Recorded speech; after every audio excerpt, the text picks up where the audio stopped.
for developing efficient processes. Okay, we're going to take a look at 3 methods. Okay, the first method is to ask ourselves 6 questions. What is needed? When is it needed? Where is it needed? How is it needed? Why is it needed? And who is needed? Again, the focus is on 6 things. What, when, where, how, and why, and who. And those 6, we're going to look at those 6 things and say where, what, when, how, why, and who are needed. Again, because, again, we're going to look at the end goal and see what we need in these 6 categories.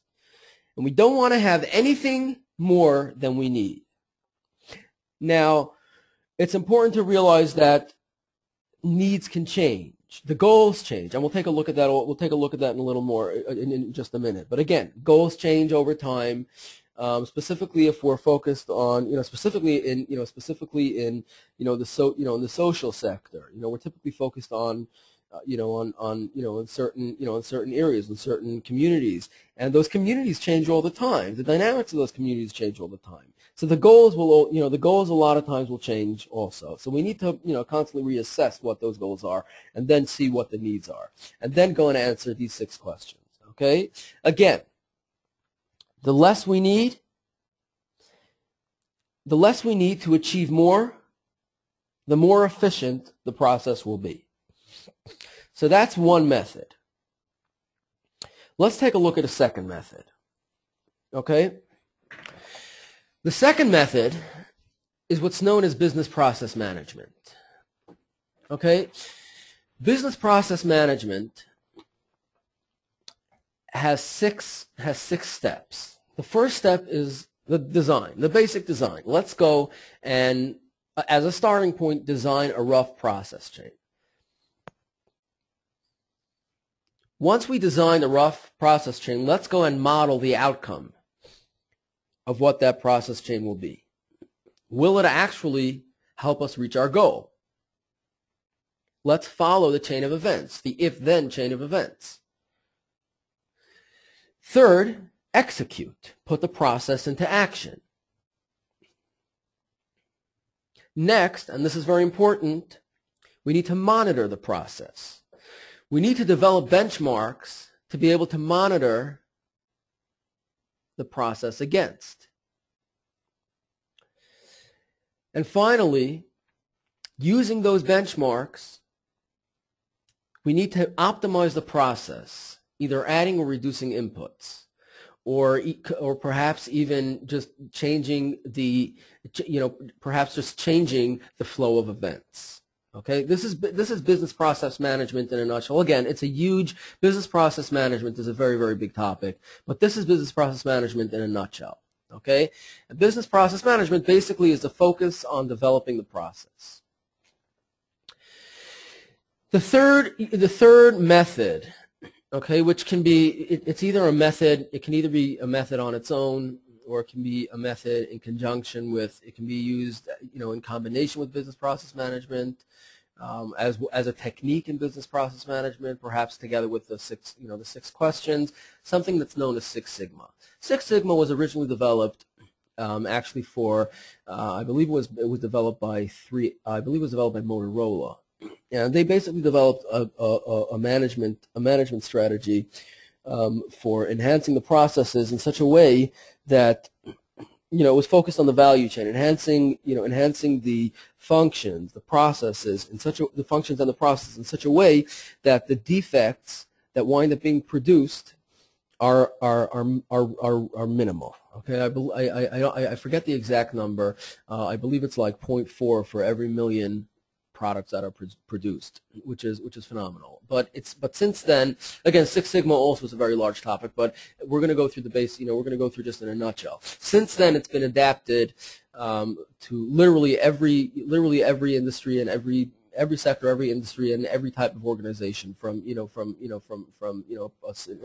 company organization that provides goods to services-oriented companies. Okay, Six Sigma also has five, for our purposes, we're going to look at 5 basic steps in Six Sigma management. Okay, the first step is to define.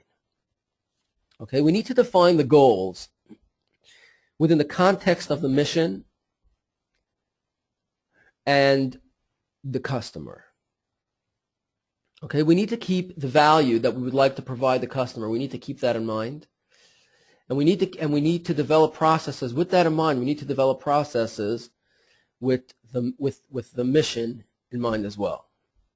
Okay, next we need to measure. How much and what specifications does the customer need? Third, we need to analyze. We need to take various options of processes that might be required to meet the customer needs. Fourth, we'll go ahead and design the process. We'll go design using the best option, and then go and develop the specifics of that process.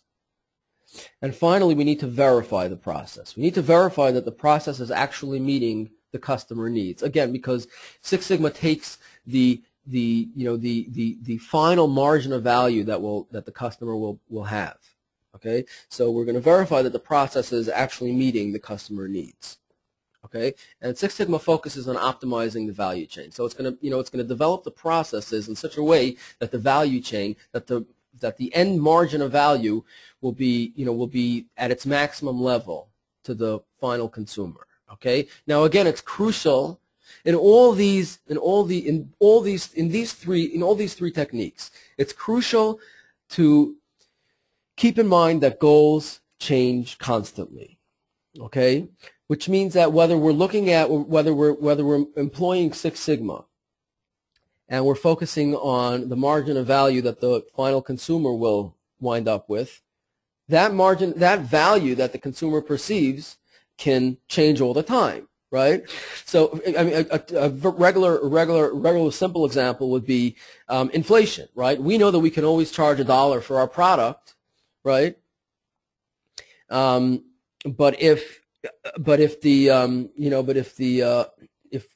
Deflation, right? We know that we can always charge $1 for our product, but if money is more expensive, then that dollar is worth more to the consumer, right? So again, the margin of value can always change. Same thing if we're focusing on using business process management. Again, where the goal is to optimize the process. The final goals of the process also change all the time, right? If we have a lapse in management, for example, right, and we want to develop a process that'll create an enhancement in management, right? Now, once management moves up to higher levels of solidity, once management moves up to stronger and better form, the goals completely change, right? For example, today maybe there's a problem employees don't come in late, but once that's taken care of, we need to restructure the management process because we're not even focused on that goal anymore. We're focused on a different area of lapse in management. So it's very important to realize that these things have to be monitored and verified all the time. Okay? Now let's just take a look at how resources, functions, and processes come together. Okay? Again, we have the resources that are used as inputs, right? The resources get distributed to the functions of the agency, and the functions of the agency then go ahead and allocate those resources based on the needs of a process. Okay? Excuse me, based on the needs of a process. So we're going to have inbound logistics processes. We're going to have processes in operations, process in outbound logistics, etc. We'll even have processes in HR, procurement, and information technology. Probably the best way to look at it would be three-dimensional, okay? Because again, the overall, all these functions are involved with are really just functions within a larger process of getting from the current circumstance to the desired circumstance. The desired circumstance is the margin of value, okay?